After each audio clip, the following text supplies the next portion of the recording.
శబ్దంతో నాశనమైన నాగరికత ఏది? ఒక నాగరికతను నీరు కాదు, అగ్ని కాదు, శబ్దమే నాశనం చేసింది.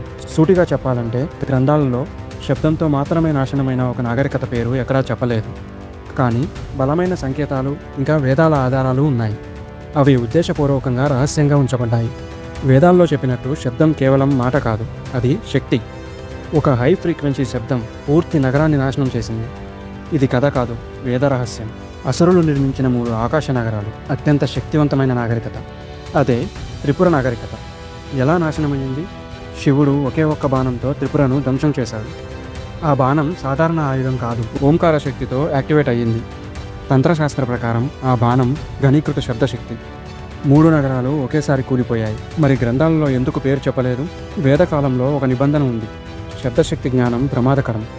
శబ్దం పదార్థాన్ని కూల్చగలదు, మనస్సును చెరిపేయగలదు, చైతన్యాన్ని భంగం చేయగలదు. అందుకే వివరాలు దాచారు, ఎందుకంటే ఆ శక్తి మళ్ళీ మనిషికి రాకూడదని. మరి మీ ఉద్దేశం ఏంటి? ఆ శక్తి మనిషికి వస్తే ఏం చేస్తాడో కామెంట్ చేయండి. And please subscribe the channel for more videos.